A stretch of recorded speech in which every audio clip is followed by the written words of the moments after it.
Hi, my name is Erica Wolfelt, and I'll be talking about the work-life balance of college students, how that affects not only their present, but also their future.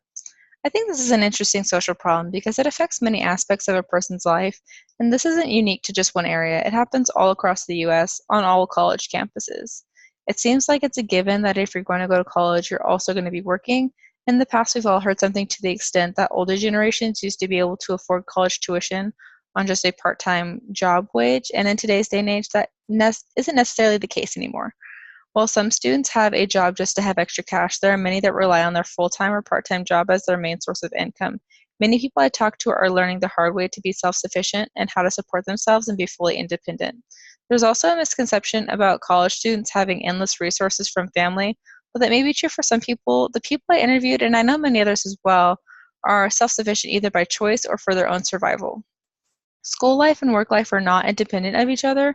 There's a lot that goes into how everyone prioritizes school over work, or vice versa, and depending on what that ratio looks like, it can affect aspects in both worlds, such as grades or how many hours you're scheduled. And when looking into this topic, I thought it was important to look at the student population, see who is working and how much. According to the National Center for Education Statistics, among undergraduates in 2015, 43% of full-time students and 78% of part-time students were employed. Looking at the chart below, you can definitely tell that over time, part-time students consistently work more hours a week than full-time students. Part-time students are more likely to work over 35 hours, while full-time students are less consistent with how many hours they work. From working less than 10 hours to over 35, it's relatively evenly distributed. Another interesting little tidbit that I found from American Association of University Professors is that contrary to the common belief that community college students work more than students at four-year universities, that's actually not true. The distribution of undergraduates by the number of hours worked is similar at public two-year, four-year, and private four-year institutions. When I was conducting my interviews, I asked about why students had their jobs, and most people said that the income from their job was their only source of financial support, and said that they relied on those funds to be able to pay for their rent, other bills, and to be able to afford food and other necessities. One said, "I would not survive without my job. I am fully independent and I have to have money for bills and rent."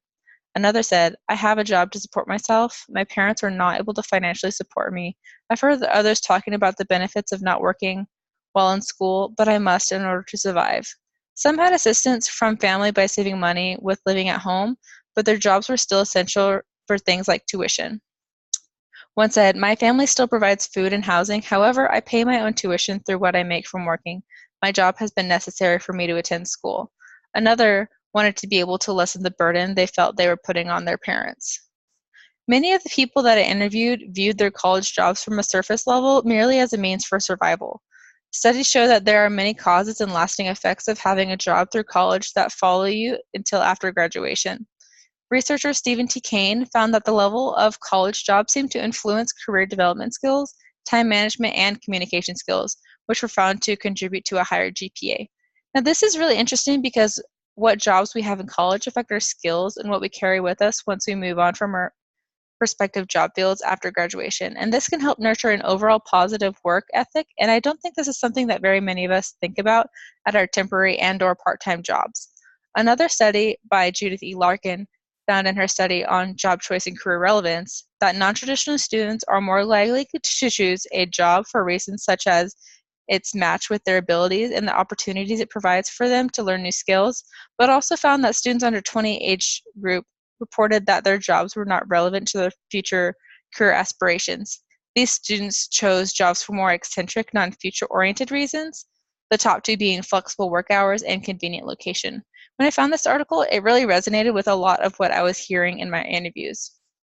Another very real side effect of college is, of course, student loans. But good news, researchers at Harvard found that those who remain employed while attending school tend to take out less student loans, and that among the students with more than 50,000 in student debt, 22% did not work during college compared to the 14% of those who did. So there is a little bit of a difference there. In an attempt to better understand how the people I interviewed balanced their school and work life, I wanted to ask about a time that they had to give something up when things just weren't working. And I had a few people mention needing to attend school functions that fell within their normal working hours and having to ask for time off. And thankfully for my one interviewee, they had an understanding supervisor that would work well with them. I had to give up a shift for school a few times, but thankfully my employer was understanding and worked with me to figure it out. And I also had another person quit their job after midterms so they could focus on school and their mental health. Now, I noticed through my interviews that there were far more instances of people sacrificing aspects of their school life for the sake of their jobs. I had one student tell me about a time where they had to work until 11 p.m. every night for 2 weeks and how it cut into their time they would have normally dedicated to homework. Another student had to miss class and also put off doing homework because their job was a priority because they really needed the money at the time. I even had a student say that they had to withdraw from the honors college due to having to request too much time off of work to attend essential events and functions. And I'm seeing a trend that it's easier for people to put their schoolwork on the back burner and take some cuts there rather than accept fewer hours at work or feel guilty about having to ask for time off. One of the things that kept coming up in my interviews and research was the importance of staying organized and knowing some good coping skills for dealing with stress.